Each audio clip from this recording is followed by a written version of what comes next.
Halo, selamat malam semuanya. Perkenalkan saya Eko dan terima kasih sudah mengklik video ini dan jangan lupa klik tombol like, komen dan share ke teman kalian yang suka dengerin cerita horor sebelum tidur. Cerita kali ini terinspirasi dari kisah nyata yang saya dapat dari tongkrongan. Cerita ini lumayan epik untuk kisah horor nyata yang bikin kalian merinding. Langsung saja kita mulai cerita horor kali ini dengan judul Penampakan Pocong Kota Seberang. Matikan lampu, pejamkan matamu dan dengarkan ceritaku. Pada tahun 2002, di sebuah kota A, hidup seorang yang kita sebut saja Dudu. Dudu ini adalah tukang atau kuli bangunan yang udah lama nggak dapat job. Selang beberapa hari, Dudu yang tengah asik duduk di depan rumah dapat telepon dari kerabatnya si Deden untuk mengerjakan proyek rehab rumah di kota seberang. Jarak dari kota Dudu ke kota seberang itu sekitar 30 menit dan menyeberang menggunakan klotok atau perahu air mesin. Singkat cerita, si Dudu berpamitan sama keluarganya yang berada di kota A menuju kota B atau kota seberang. Sesampainya di pelabuhan, Dudu merasakan kayak ada sesuatu yang ganjel di hatinya. Tapi Dudu tetap memantapkan diri untuk pergi ke kota B.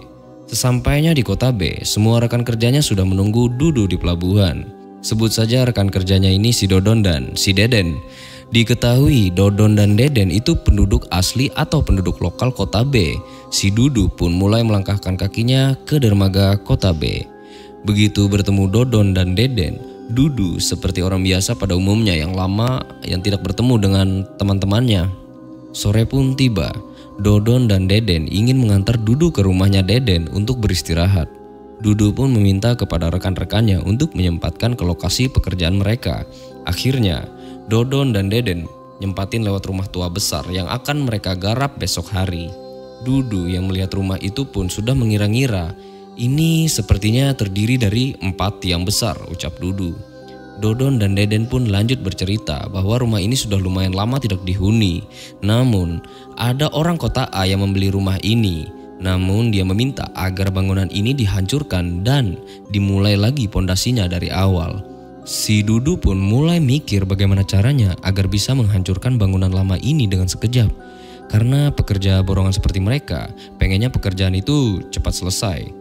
Sesampai di rumah si Deden, Dudu pun beristirahat, mandi, makan, dan bersiap untuk meeting kecil-kecilan dengan Deden dan Dodon. Diketahui Deden itu punya anak laki-laki yang kala itu berumur 8 tahun. Sebut saja namanya Fufu. Teman saya yang menceritakan kisah seram kejadian ini kepada saya. Setelah mereka berkumpul, Dudu mempunyai ide untuk melakukan ledakan kecil ke rumah tersebut, tepatnya di 4 tiang besar utama agar bangunan lebih cepat roboh. Singkat cerita, keesokan harinya setelah mereka sarapan, mereka pun langsung menuju ke lokasi. Dimulailah pekerjaan mereka. Di hari pertama mereka masih menebas halaman rumah tersebut yang mana semak belukar itu masih tumbuh subur dan nutupin sebagian dari rumah tua itu. Di hari kedua mereka pun mulai menggempur dinding dengan palu besar. Satu persatu mereka membolongin dinding dan tibalah sisa bangunan yang sudah mereka jebol. Di sini tersisa hanya tiang dan atap. Si Dudu itu mikir, kalau kita lepasin atapnya di atas kelamaan nih, mending kita ngelepas atapnya itu dari bawah aja agar lebih mudah. Si Deden dan Dodon itu setuju-setuju aja dengan Dudu. Karena bener juga kalau mau ngelepasin seng, karena sengnya itu masih layak pakai lah, lumayan buat hemat kos renovasi. Sore pun tiba, Dodon, Deden dan Dudu siap-siap untuk pulang ke rumah. Keesokan harinya di hari keempat mereka bertiga pun fokus mencari bahan bangunan termasuk bahan untuk merakit dinamit kecil. Dikarenakan keterbatasan bahan di kota B, mereka pun menyeberang ke kota A untuk mencari bahan-bahan bangunan. Setelah mereka kembali dari kota A, si Dudu mulai merakit dinamit buatannya untuk ngeledakin pondasi tiang rumah itu. Di hari kelima, Dudu yang ingin berangkat ke lokasi pekerjaan itu kayak punya firasat agak kurang mengenakan. Dia pegang dinamit buatannya. Dia pandangin dinamit itu dengan teliti sambil ngecek apakah ada yang salah. Tapi dilihat lagi, kayaknya udah bagus aja nih dinamit. Pasti bisa meledak kok. Sesampainya di lokasi, mereka mulai membolongin sedikit tiang rumah tua tersebut.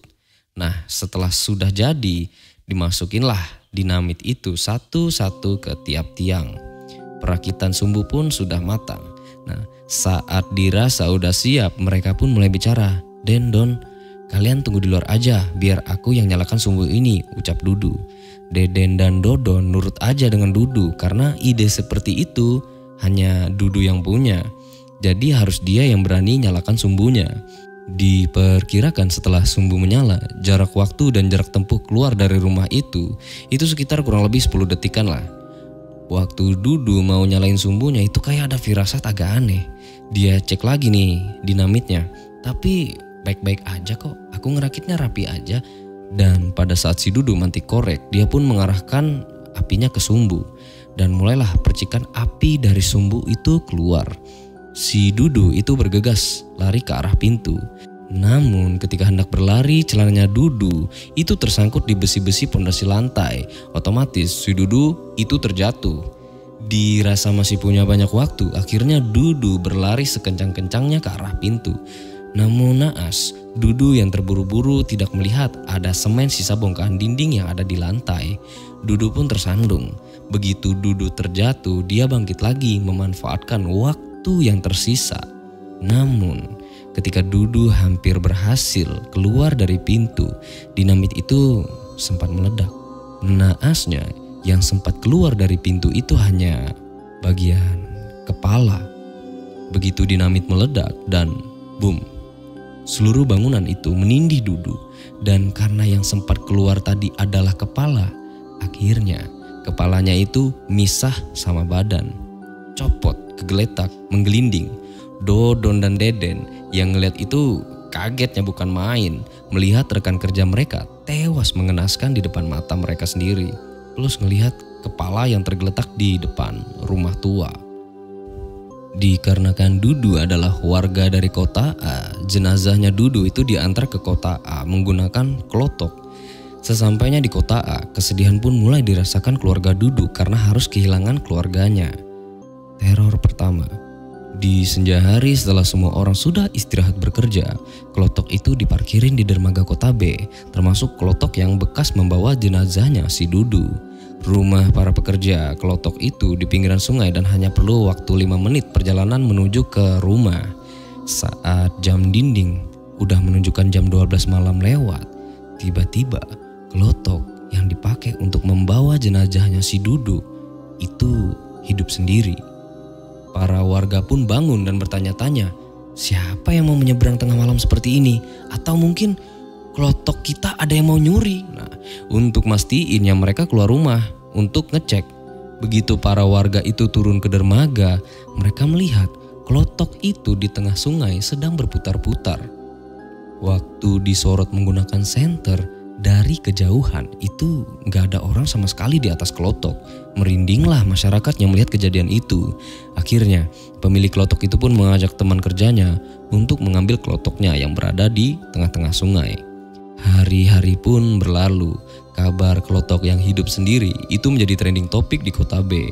Dan anak-anak yang biasanya malam itu keluyuran, sekarang mereka lebih baik di rumah karena mereka masih merasa ketakutan. 1 minggu setelah kejadian klotok hidup sendiri, pada sore harinya Fufu itu yang asik bermain itu sampai lupa waktu. Dia harusnya jam 5 sore itu udah ada di rumah, karena jarak dia bermain dengan teman-temannya itu agak jauh dan Fufu hanya naik sepeda ontel. Pas waktu mau jam 17.30, Fufu baru ingat kejadian itu. Mereka pun berhenti bermain. Namun jarak rumah teman-temannya dari lapangan bola itu nggak terlalu jauh, sedangkan rumah si Fufu itu agak jauh dari lapangan tersebut. Dikarenakan Fufu yang harus menggoes sepeda ke rumahnya yang agak jauh, dia sempat senja-senja itu masih berada di luar rumah. Sewaktu di jalan, muncullah suara-suara yang kurang enak didengarkan dari semak-semak dan padang ilalang. Fufu yang mendengar kejadian itu mengayuh sepedanya itu lebih cepat. Dikarenakan dia pulang itu melewati jalan setapak yang kiri kanannya itu hutan bambu dan semak belukar. Sesampainya di rumah, Fufu dimarahin sama ayahnya yaitu si Deden. Ayahnya bilang, kalau main jangan lupa waktu, kamu kalau di jalan diikutin orang, tahu rasa kamu. Fufu pun langsung mandi, ganti baju dan rebahan di kasur. Sewaktu keluarganya Deden makan malam, Fufu pun langsung ke kamar dan mau istirahat biar besok pagi bangunnya nggak telat. Sewaktu jam menunjukkan pukul 11 malam, anehnya rumahnya Fufu itu kayak ada yang goyangin atau ngegoncang. Dikarenakan pada tahun itu rumah Fufu masih full kayu, jadi goncangannya itu kerasa ke seluruh rumah. Sekeluarga itu kaget termasuk Deden. Fufu pun kebangun. Gempa, perasaan daerah kita nggak mungkin ada gempa deh gitu. Mereka pun lanjut tidur aja nih, kayak cuek aja lah, berusaha untuk berpikir positive thinking. Tiba-tiba goncangan itu muncul lagi setengah jam setelah goncangan pertama. Bapaknya Fufu itu akhirnya keluar rumah ngecekin sekeliling rumahnya. Setelah dicekin sampai ke kandang ayam, gak ada orang satu pun di sekitar rumahnya. Alhasil Deden pun langsung masuk lagi ke rumahnya.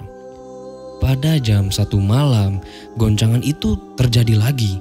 Kesel lah si Deden, siapa sih yang usil goyang-goyang rumah kita? Deden pun keluar. Fufu yang juga kesel juga nyoba nyari tahu sumber goncangan rumah mereka. Si Deden itu ngecek rumah mereka itu dari sisi sebelah kanan.